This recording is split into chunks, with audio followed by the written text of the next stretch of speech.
പത്തനംതിട്ടയിലെ കോന്നിയിലെ കോറി അപകടത്തിൽപ്പെട്ട തൊഴിലാളിക്കായുള്ള തെരച്ചിലിൻ്റെ ദൗത്യം താൽക്കാലികമായി നിർത്തിവെച്ചു എന്നുള്ള വിവരം പ്രേക്ഷകർ അറിഞ്ഞിട്ടുണ്ടാകും. ഇനി കരുനാഗപ്പള്ളിയിൽ നിന്നും ആലപ്പുഴയിൽ നിന്നും വലിയ ക്രെയിനുകൾ എത്തിച്ചാലേ ദൗത്യം തുടരാൻ കഴിയൂ. അതിൻ്റെ ദൃശ്യമാണ് പ്രേക്ഷകർ ഇപ്പോൾ കാണുന്നത്. ഈ ഹിറ്റാച്ചി മറിഞ്ഞു കിടക്കുന്ന സ്ഥലത്ത് എവിടെയോ ആ തൊഴിലാളി ഉണ്ട്. പക്ഷേ ആ തൊഴിലാളി ഹിറ്റാച്ചി ഡ്രൈവറായ തൊഴിലാളിയെ കണ്ടെത്താൻ കഴിഞ്ഞിട്ടില്ല.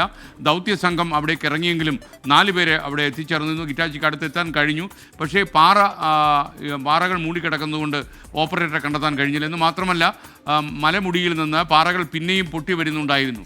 അതുകൊണ്ട് ദൗത്യം പൂർത്തിയാക്കാൻ കഴിയാതെ അവർ മടങ്ങുകയാണ്.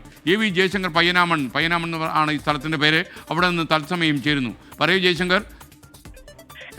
നിലവിൽ ദൗത്യം കൂടുതൽ ശേഷിയുള്ള ഹിറ്റാച്ചിയും മറ്റ് ഉപകരണങ്ങളും എത്തിച്ച ശേഷം ദൗത്യം തുടരുമെന്നാണ് ജില്ലാ ഭരണകൂടം നിലവിൽ വ്യക്തമാക്കുന്നത്. കളക്ടർ ഉൾപ്പെടെയുള്ള ഉദ്യോഗസ്ഥർ താൽക്കാലികമായി ഇവിടുന്ന് മടങ്ങിയിട്ടുണ്ട്. അതിനുശേഷം കരുനാഗപ്പള്ളിയിൽ നിന്നും ആലപ്പുഴയിൽ നിന്നും ഉൾപ്പെടെ കൂടുതൽ ശേഷിയുള്ള ഹിറ്റാച്ചിയും മറ്റ് ക്രെയിനുകളും ഇങ്ങോട്ട് എത്തിക്കാനാണ് നിലവിൽ ആലോചന. ആദ്യഘട്ടത്തിൽ രാവിലെ ഇവിടെ ലഭിച്ച ഒരു ക്രെയിനുമായി ഹിറ്റാച്ചിയുടെ അടുത്തേക്ക്, അപകടത്തിൽപ്പെട്ട ഹിറ്റാച്ചിയുടെ അടുത്തേക്ക് പോവുകയും അത് ഉയർന്നുള്ള ശ്രമം നടത്തുകയും ചെയ്തു.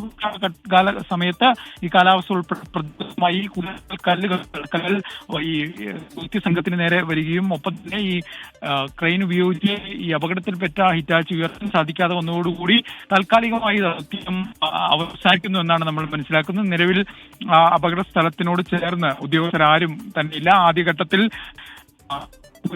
NDRFയും 2 ഉദ്യോഗസ്ഥർ ആണ് ഈ സ്ഥലത്തേക്ക് ഇറങ്ങി രക്ഷാദൗത്യം ആരംഭിക്കുന്നത്. എന്തായാലും വലിയ വേദനയാണ്. ഇന്നലെ വൈകുന്നേരം 3 മണിയോടുകൂടി നടന്ന അപകടമാണ്. അപകടത്തിൽ മരണം സ്ഥിരീകരിച്ചു. അയാളുടെ മൃതശരീരം ഇന്നലെ വൈകിട്ടോടുകൂടിയാണ് ഫയർഫോഴ്സ് പുറത്തെടുക്കുന്നത്. ഇനി ഇപ്പോഴും ഒരു ബീഹാർ സ്വദേശി ഇപ്പോഴും അറക്കെട്ടുകൾക്കുള്ളിൽ ഉണ്ട്. അയാളുടെ ജീവൻ അത് നിലനിൽക്കുമോ എന്ന കാര്യത്തിൽ വലിയ സംശയം ഉദ്യോഗസ്ഥരൊക്കെ പ്രകടിപ്പിക്കുന്നുണ്ട്. പക്ഷെ അവസാന നിമിഷവും ആ ജീവൻ അറിയിക്കാൻ AV ജയശങ്കറാണ് നമുക്കിപ്പം ചേർന്ന്. ഇനി പത്തനംതിട്ട ജില്ലാ കളക്ടർ നമ്മോട് പ്രതികരിച്ചിരുന്നു. ആ പ്രതികരണത്തിലേക്ക് ഇപ്പം നമുക്ക് കരുനാഗപ്പള്ളി നമ്മൾ വലിയൊരു കപ്പാസിറ്റി ഉള്ളൊരു 30 ടൺ കപ്പാസിറ്റി ഭരിക്കാൻ പറ്റുന്നൊരു ക്രെയിൻ നമ്മൾ കൊണ്ടുവരുന്നുണ്ട്. അത് വെച്ചിട്ട് കെട്ടിവലിക്കാനാണ് നമ്മൾ നോക്കുന്നത്. ഇതുകൂടാതെ ആലപ്പുഴ സ്പിൽവേയിൽ നമുക്കൊരു വലിയൊരു ഹിറ്റാച്ചി പോലത്തെ ഒരു മെഷീൻ കിടക്കുന്നുണ്ട്. അത് ആലപ്പുഴ കളക്ടറുമായിട്ട് കോർഡിനേറ്റ് ചെയ്തിട്ട് അത് ഈ പാരലി തന്നെ, അതായത് ഇപ്പോൾ ഈ ക്രെയിൻ വരുമ്പോൾ തന്നെ നമുക്ക് വണ്ടി താഴെ എത്തിക്കാമെന്നാണ് പ്രതീക്ഷിക്കുന്നത്. പത്തനംതിട്ട ജില്ലാ കളക്ടർ പ്രേംകൃഷ്ണ സംസാരിക്കുകയായിരുന്നു.